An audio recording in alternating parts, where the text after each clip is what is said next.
Alright, so I wanted to talk about this Tilton Firewall pass-through pedal box here. As far as like a guides online, there's literally nothing. I feel like a lot of people don't even install this because it just looks so daunting. But it's actually, like if I knew some of the things I know now, it's almost like a bolt-in modification. I would say it's pretty easy. Like it's just a matter of getting the damn firewall set up properly. But it's like night and day difference. It's not even the same car. The stock mushy pedal, especially for older Japanese cars, I feel like a lot of people should really install this. And forget about the one on the floor because it's not even a street car anymore. But this, with this setup, it's almost like, you know, you didn't really put a race car part on it, but it feels like a race car. It feels like, you know, like a factory tuned car, I would say, you know? So I just wish I knew some of the things I know now. It would have been so much easier. It would have been like a bolt-in. So first of all, you need to get one of these plates. So this plate makes things a lot easier because then you can kind of pull the firewall, because you'll probably have to modify the firewall a little bit, but this helps you pull it straight, so you don't have to, you know, rely on sledgehammer or air hammer, which I used, but you know, I use the air hammer and a sledge in conjunction with this. But you know, knowing what I know now, if I just adjusted where I mounted it, it would have been a hell of a lot easier. I just didn't really understand. I just kind of threw myself into it. So that's the whole point of making this video. Hopefully somebody can see this and be like, wow, okay, this is actually pretty cool. This is actually something I can do maybe. So I'm gonna make this plan available for because I actually cut this out. I have a CNC mill. So I made this myself, but I'll make the plan, the CAD file available. I'm sure maybe somebody else has one, but you know, I didn't want to spend the time to look for one when I could just make it. It took me like 15 minutes. So once you have this plate, you really need to look at the studs as well, because this thing comes with shorter studs, because they don't account for this. This is not really a thing with Tilton, but it really is important. I'll show why in a minute. So I just used some JS bolts I had, M6, and I just retapped it. I don't recommend doing that because you need to know what you're doing. I would just get the longer studs that are for this thread. It's a standard size thread. I don't remember what size it is, but then there's also a coarse thread that threads inside this bracket, okay? It's very important that you don't put a tap into here, which is kind of what I did, thinking that because I only looked at the outside, this thread that comes out, I didn't realize there was a fine and a coarse. You know, these are the things that Tilton doesn't even anticipate users doing with this stuff. So I kind of figured it out on my own. So make sure if you do put a tap in there, because there is thread sealant, you need to clean it out. Use a coarse, okay? And then the fine thread is the threads that are sticking out. So you need to find a stud that is just slightly longer, maybe 10 millimeters, and put those in. And now you can, you know, actually make the holes. So this is another thing. This is a good template to drill the holes. So Basically, you just need to drill the first hole, and then you put a bolt in, right, into the firewall, and then now you got a guide for your hole saw to punch all the holes out. It takes 5 minutes to drill out all the holes, and then you literally have everything set up to. If your firewall doesn't need too much pulling, you could probably just literally go underneath the dash and stick this guy through the holes, and literally get this plate on there, and then get all the nuts started, and then you can almost push your firewall flat with this plate. So I was able to do most of it like that, except one little corner, which I kind of painted myself into. So that's basically it. Once you have that, it's literally just a matter of mounting your brake switch light thing, however it's configured in your car, or your clutch switch, which I don't run any of that.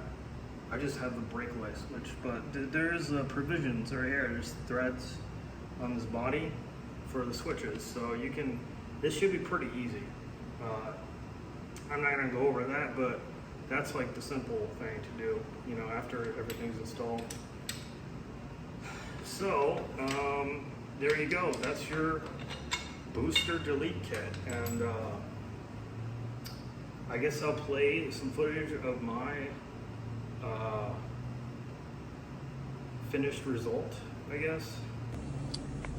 Alright, got the pedals installed. The rods are threaded in a few times, just initially. So, the masters are in. Alright.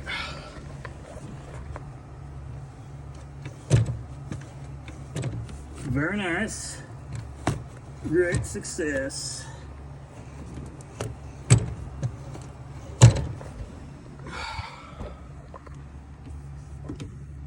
Yep. That's pretty good. I could go all the way to the floor, no problem. So when you first buy this thing, I would just get the box itself, because it's pretty cheap. It's like $300. This is a 600 series. And then see if you can actually get the thing installed.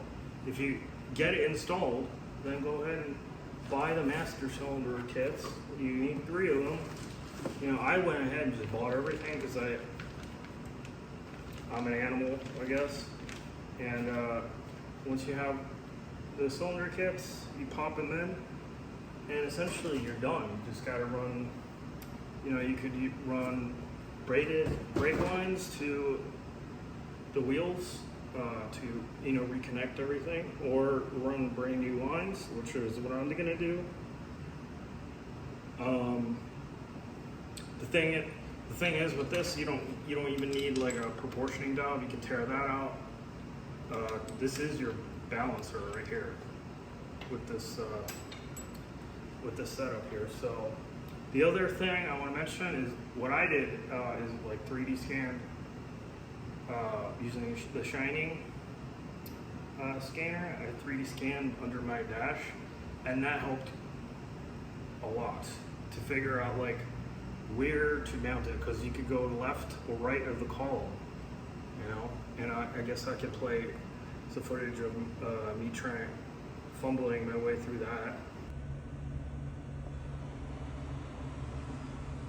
Scanning a footwell.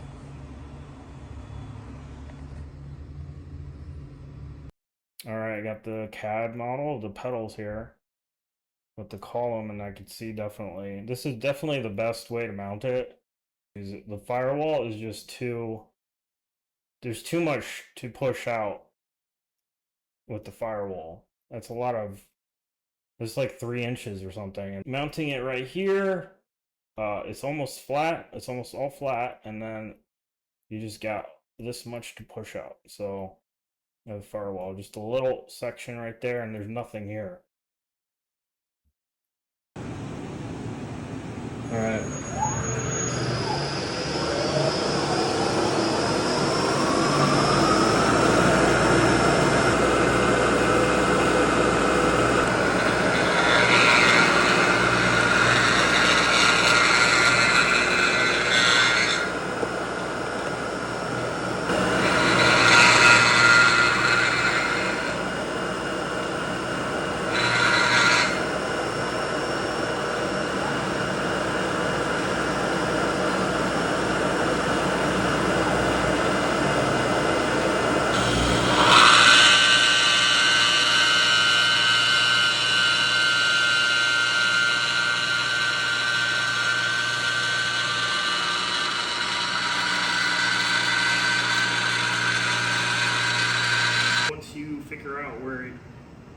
can mount it, and if there is a flat enough piece of firewall, you can totally just drop this in. It's literally just a drop in once you get the holes in. That's the hard part. If you have the holes, it's super easy. So that's basically it. Okay, so you saw basically the final result, but this is the damage that I had to do right here, and it's all right here. So if I only knew that just stay away from these seams, okay, if somebody told me that, I just didn't realize it, you know.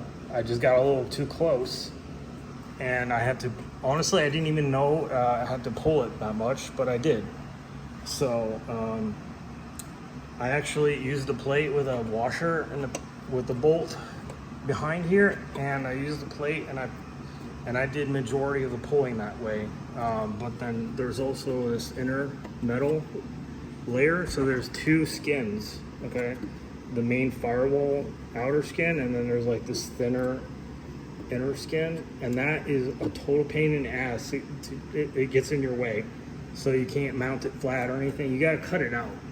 So cut away the insulation, the floor insulation, and the inner skin, metal skin, and then you can cut the holes out. And as long as you stay away from these seams, you can use that plate and pull the whole firewall flat. So it literally is like less than an hour of install, I feel like, if you knew all the steps required, all the gotchas to stay away from. But you know, so the 3D scanning definitely helps with getting the alignment where you're gonna go, where's your limit, you know, as far as the column is kind of a constant. So that's really all I got to say. There's not really much else to say here, other than just go do it. Definitely, if you do want to try this, I'd just buy the box itself, because it's like $300, you know. So that's like the cheap way of just finding out if you're capable of doing it, you know. So as long as you have, you know, one of these guys, it should be pretty easy. And if you could scan, you know, your under dash, that's gonna tell you everything. And then the 3D models for the pedals are on Tilton's website. That's all I really got. Good luck.